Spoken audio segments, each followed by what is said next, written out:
What do you mean you found cameras? My hands shook as I held my phone, staring at the tiny black device my best friend Emily had just pulled from behind my curtains. My stomach turned.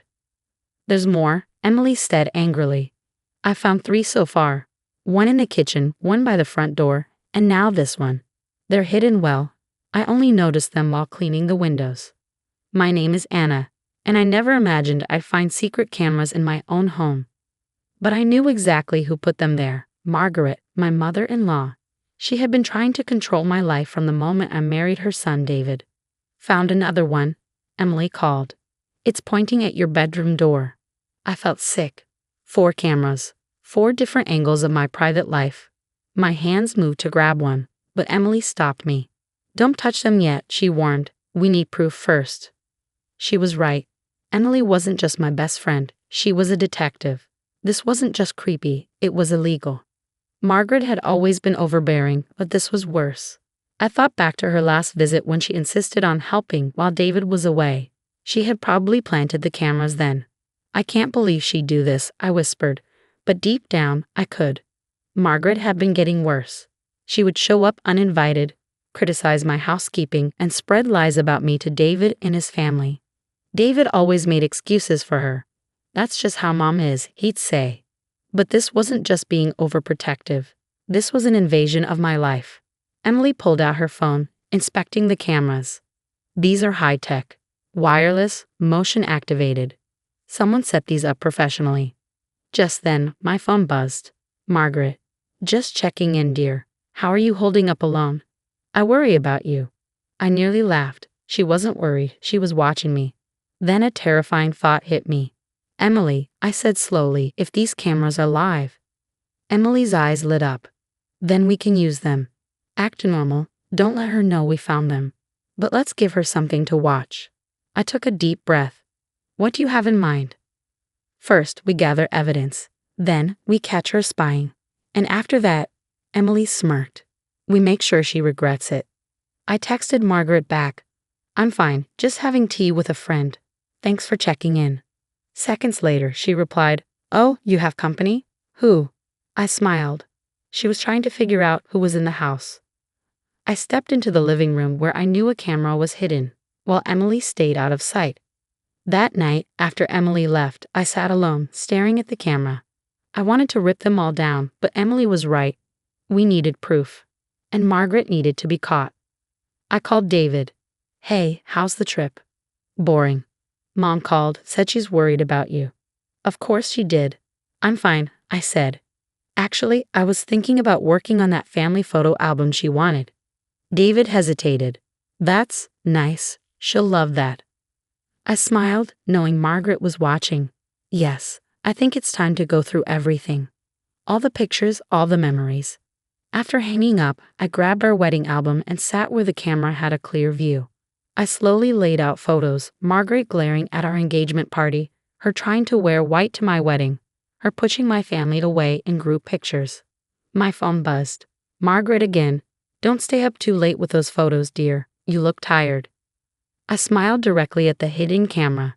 Don't worry, I texted back. I'm just getting started. Margaret wanted to watch me. Fine. She was about to see the truth about herself.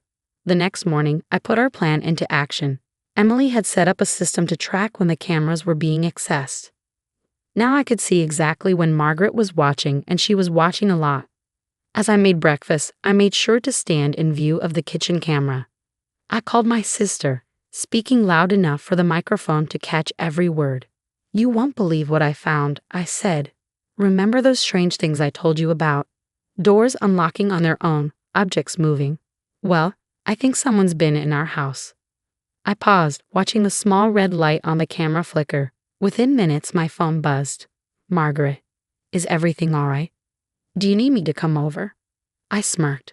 No thanks, I'm handling it. Throughout the day, I kept the act going. I made loud phone calls about home security systems. I searched signs of stalking on my laptop, making sure the camera had a clear view. Each time, Margaret's texts became more frantic. At noon, Emily arrived in her police uniform. This wasn't part of the original plan, but it was perfect. We sat in the kitchen, right in front of the camera. So you think someone's been watching you? Emily asked, taking out a notepad. Yes, I said. Strange things have been happening for months. At first, I thought I was imagining it, but now.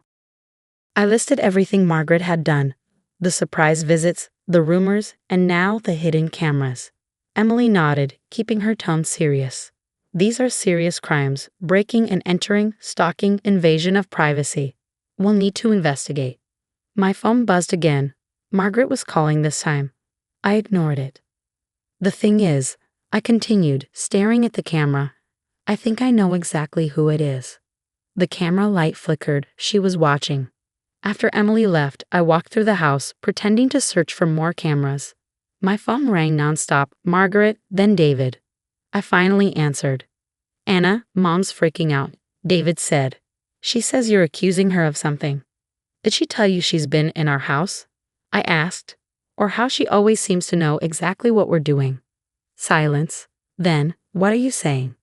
I'm saying, I said, looking into the camera, that maybe your mother's concern isn't as innocent as you think. An hour later, Margaret's car screeched into the driveway. She stormed in, using her own key. What do you think you're doing? She snapped. Calling the police? Turning David against me? I stayed calm. I don't know what you mean, Margaret. I was just reporting suspicious activity. Why does that bother you? She hesitated. I'm worried about you. You're imagining things. Am I? I asked. Am I imagining the cameras? Her face went pale. What cameras? I pulled out my phone, showing her the live feeds. These cameras. The ones that have been streaming to your phone for the past 3 weeks. Margaret opened her mouth, but no words came out. Save it, I said. The police already have the proof. Every log, every recording. The only question is, what happens next? She sank onto the couch, her hands shaking. I was just trying to protect him, she whispered.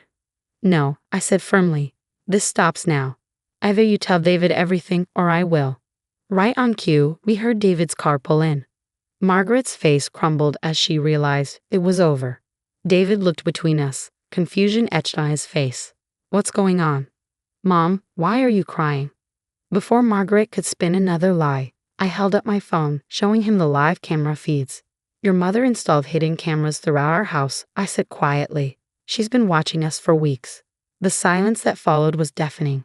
David stared at the screen, his expression shifting from confusion to disbelief to horror. Mom, his voice cracked. Tell me this isn't true. Margaret started sobbing, but these weren't her usual manipulative tears. I was trying to protect you. She's not who you think she is. No, David said, his voice hardening. She's exactly who I think she is. You're the one who's not who I thought. He turned to me. How long have you known? Emily found them yesterday, I replied. We documented everything, when they were installed, every time they were accessed, every recording made. David walked to the nearest camera, reaching up to take it down. His hands were shaking. Where else? I pointed out each location, watching as he methodically removed them. Margaret remained on the couch, her protest growing weaker with each camera discovered. Keys, David said suddenly, turning to his mother. Give me your house keys. Now. David, please, Margaret pleaded. I did this for you. No, he cut her off. You did this for yourself. You did this because you can't stand not controlling every aspect of my life. Give me the keys. As Margaret fumbled in her purse, I saw something shift in David's eyes. Years of making excuses for his mother's behavior were crumbling in the face of undeniable evidence. I want you to leave, he said quietly. Don't call, don't text, don't come by. Not until you get professional help. Margaret stood up, clutching her purse.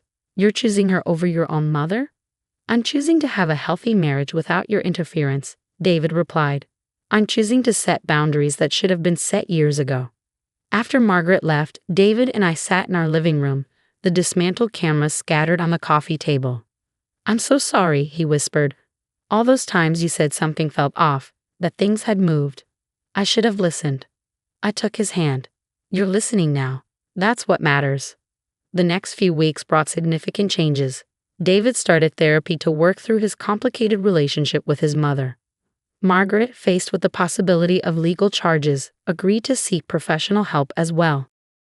Emily helped us upgrade our home security. This time with cameras we controlled, monitoring only the exterior of the house. We changed our locks, set firm boundaries, and began the process of rebuilding trust. 3 months later, we received a letter from Margaret's therapist. She had been diagnosed with obsessive-compulsive personality disorder and was making progress in treatment. The letter included a handwritten note from Margaret, a genuine apology acknowledging her actions and their impact. "Do you want to respond?" David asked me after reading it. I thought carefully. Yes, I decided. But on our terms. We agreed to meet Margaret in a public place, with clear boundaries established. When she arrived at the cafe, she looked different, humbled, more self-aware. "I've been learning about respect," she said quietly, "about privacy and trust and letting go. I know I can't undo what I did, but I'm working to be better."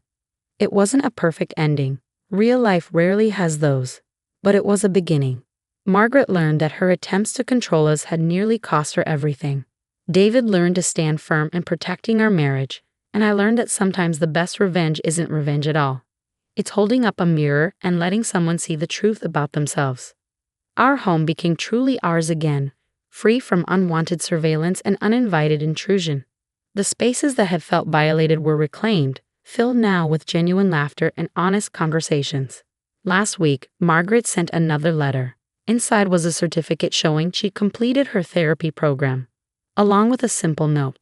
"Thank you for giving me the wake-up call I needed. Some lessons are hard to learn, but they're worth learning." David pinned the note to our fridge, not as a reminder of what happened, but as a symbol of how far we've all come. Sometimes the people who hurt us the most are the ones who need help themselves. The cameras meant to expose my flaws ended up revealing something much more important, the truth that set us all free. Now, when I walk through our house, I don't look for hidden cameras or question if I'm being watched. Instead, I see a home that's stronger for having weathered the storm, a marriage that stood firm in the face of interference, and a family that's learning, slowly but surely, what real love and trust look like.